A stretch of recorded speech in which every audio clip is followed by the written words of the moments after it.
The 17 News at Sunrise podcast is brought to you by Clinica Sierra Vista. Welcome back to the 17 News at Sunrise podcast, where we share your news on your schedule. Working in the spirit of the Golden Empire, this is 17 News at Sunrise. Good morning to you here at 5 a.m. Thanks for waking up with us. I'm Maddie Jansen alongside Alex Fisher. Now to the latest on that swift-moving wildfire burning in Southern California that has destroyed at least 24 homes.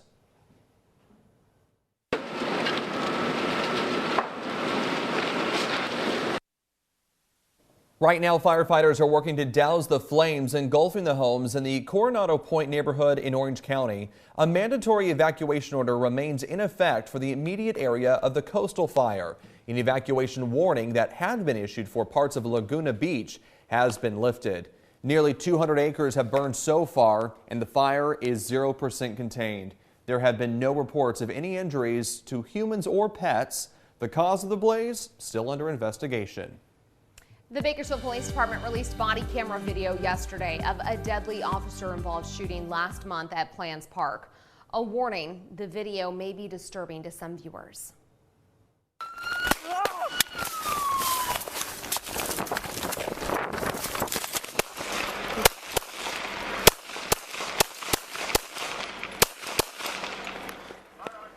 The shooting happened just after midnight on April 20th at Plans Park. According to BPD, officers tried to pull over a man who was driving recklessly in the area of South 8th Street and Plans Road. The car also matched the description of a stolen vehicle. The vehicle eventually crashed into a pole near Plans Park, and the driver, Ismael Gardia, was arrested. The passenger, 33-year-old Jesus Javier Ailman, took off running. Video footage captures the officer yelling at Ailman to stop reaching for his waistband and get on the ground. Police say Ailman shot at the officer twice while being chased. The officer dove into the bushes and returned fire, hitting Ailman, who died at the scene. Police say the gun was recovered at the scene along with 2 spent bullet casings. An investigation is ongoing. We are learning more about a crash in North Bakersfield where 2 children were killed. Police say the driver was a 14-year-old boy. 17's Christian Galeno has more. Tuesday evening, a white 1990 Nissan 300ZX sports car zoomed by the oil fields along James Road. Behind the wheel, a 14-year-old juvenile who was transporting 3 passengers that were all juveniles. Heading west, the Nissan zoomed by Oilfields Road. Up ahead, a CAT bulldozer was about to cross the street. The driver of the Nissan swerved the vehicle to the left to try to avoid a collision. Unfortunately, the Nissan did collide with the front loader of the tractor. That crash resulted in the death of an 11-year-old girl riding in the back and a 9-year-old boy who was riding in the front. The 14-year-old driver and 12-year-old rear passenger survived but were transported to Kern Medical for medical attention. Their identities not yet released. Everyone in the Nissan is related. However, we are unsure of the direct type of relationship between them. 69-year-old Gary Knox Dozier is the driver of the bulldozer and was not injured.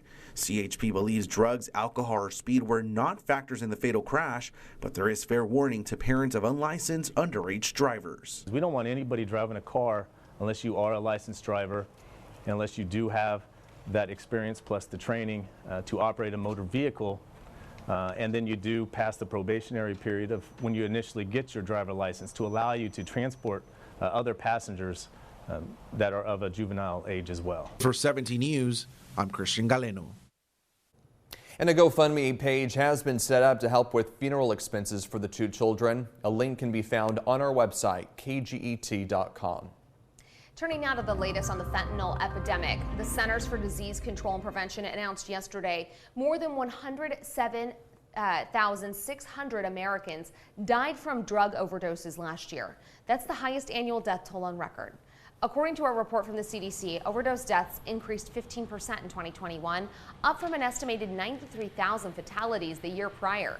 While the total number of deaths reached record highs, the increase appeared to slow compared to the change seen between 2019 and 2020, when overdose deaths rose 30%. Fentanyl, a powerful synthetic opioid, was determined to be the cause of death in nearly 70% of all overdose deaths in 2021. Here in Kern County, many families felt the immense pain of losing a loved one to a drug overdose. Blamed fentanyl for nearly half of those deaths. The coroner's office reported 492 overdose deaths last year, of which 232 were associated with fentanyl, an increase over the previous year of more than 80%. And as has been the case nationally, the major culprit, as we've been reporting here at 17 News for more than a year, is fentanyl, the illicit synthetic opioid that's been mixed into virtually everything on the street, from heroin to non-opioids, including cannabis. We know fentanyl is so deadly and so dangerous even in such small amounts. And with so many members of our community losing their lives to overdoses or poisoning, we just really feel like we need to be extra intentional about trying to get that awareness out there. BPD and Kern County Behavioral Health have almost 20 billboards on the streets of Bakersfield right now, warning of the dangers of street opioids, one of several approaches they're taking to combat this public health crisis. Russia pounded areas in Ukraine's east today, including the last pocket of resistance in besieged Mariupol, as the war pushed Finland closer to ending decades of neutrality and seeking NATO membership. Finland's president and prime minister says that the Nordic country should apply without delay for membership in the Western Alliance, founded in part to counter the Soviet Union. The announcement means Finland is all but certain to join the military alliance, though a few steps remain before the application process can begin. Neighboring Sweden is expected to decide on joining NATO within a few days. Making headlines around the state, Governor Gavin Newsom is set to unveil his revised state budget proposal later this week. Several city leaders are asking the legislature and governor to approve funds for recycling and housing programs. They also say the state owes them money. The League of California Cities calling on state leaders to use $1.6 billion of the state's estimated $68 billion budget surplus for a list of what they say are necessities. The group says first on the list, $500 million to create a housing and economic development program to help finance housing production and incentivize development across California. Next on the list, payback. The group says the state owes local governments across the state more than $933.5 million for state-mandated programs dating back to 2004. About half of that money is owed to cities. Cities have carried out dozens of mandated programs and services, such as those related to public meetings, identity theft, domestic violence, child abuse, and crime reports. Lastly, the group is asking for $180 million to help cities set up another state-mandated program, organic waste recycling. The state regulations went into effect at the beginning of the year. They say state funding already provided for this was hardly enough. Governor Newsom set to release his revised budget tomorrow. The U.S. Appeals Court in San Francisco has ruled that California's ban on the sale of semi-automatic weapons to adults under 21 is unconstitutional. In a 2-to-1 ruling, a panel of U.S. Circuit Court judges said the law violates the Second Amendment right to bear arms. The ruling was not a total victory for gun rights advocates who had sought to block the state from requiring a hunting license for purchases of rifles or shotguns by adults under 21 who are not in military or law enforcement. The court ruled the license requirement was reasonable for increasing public safety. California is poised to make changes to what is known as hidden court fees. That means the hundreds of dollars often tacked onto traffic tickets and minor violations, which can increase the cost nearly tenfold. California has one of the highest late fee rates in the nation. Some argue that fact particularly hurts people of color. Governor Newsom's proposed budget would cut the fees in half. A decision could be made by the end of the year. 17 Court Watch now. A man's been convicted for shooting and killing a security guard at Golden West Casino nearly 5 years ago. Keon Brackenridge was found guilty Tuesday on numerous charges, including first-degree murder. The deadly shooting happened at the casino in November 2017. Witnesses say Brackenridge was denied entry into the casino and escorted off the property by Richard Iloyo, a security guard at the property. That's when Brackenridge pulled out a gun and shot the man. Court records show Brackenridge is a documented member of the West Side Crips criminal street gang. He faces a term of life in prison when he's sentenced. Here in Kern County, the CDC says the risk of getting infected with coronavirus right now is pretty low, but the BA2 Omicron subvariant is driving a surge of infections in other parts of the country, especially on the East Coast. CDC data published this week shows 43% of new infections last week were due to the subvariant. The U.S. is averaging 66,000 new cases daily, up from 29,000 1 month ago.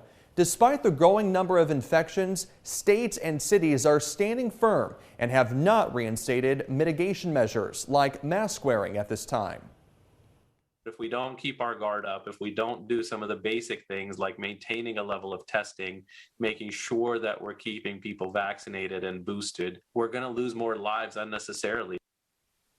President Biden is expected to deliver remarks about the ongoing pandemic fight during a global COVID-19 summit at the White House later today.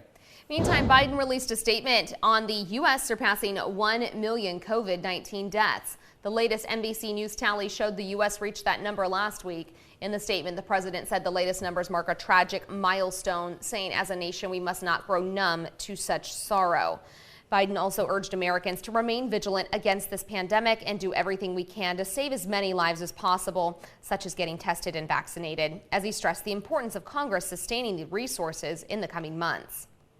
Turning to education now, and Bakersfield College's commencement ceremony will take place later tonight in person for the first time since the beginning of the pandemic. Student Government Association President Edith Mata will welcome families to the celebration. 17's Chris Burton joins us now with her story. Chris? Well, Alex, it has been a long road for Mata, spanning 2 countries and many twists and turns, but she takes pride in setting the tone for tonight's ceremony. In her own words, here is Edith Mata. I am Edith Mata, and I am Bakersfield College Student Government Association President for the class of 2022.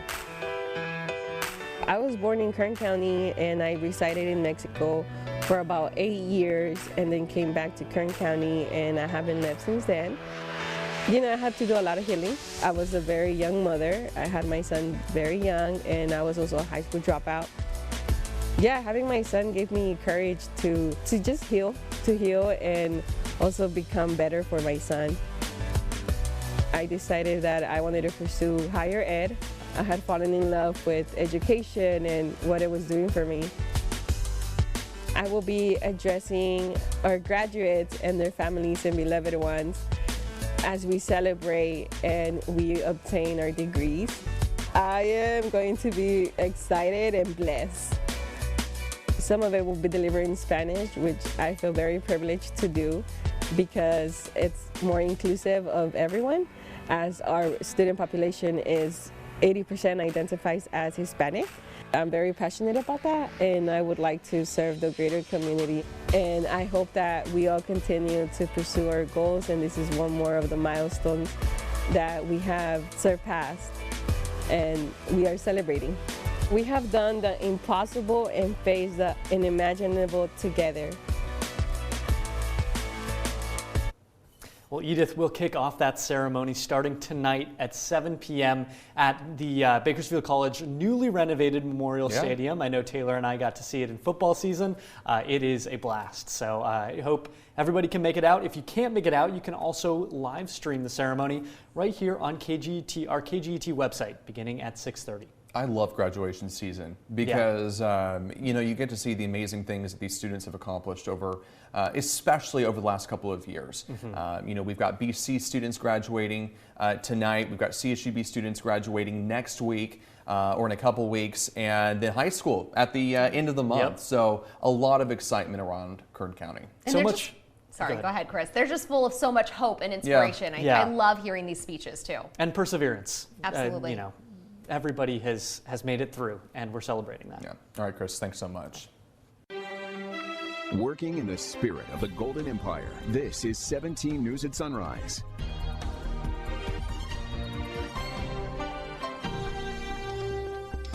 The 17 News at Sunrise podcast is a production of KGET and Nexstar Media Group. For more on all of the headlines in today's show, head to kget.com.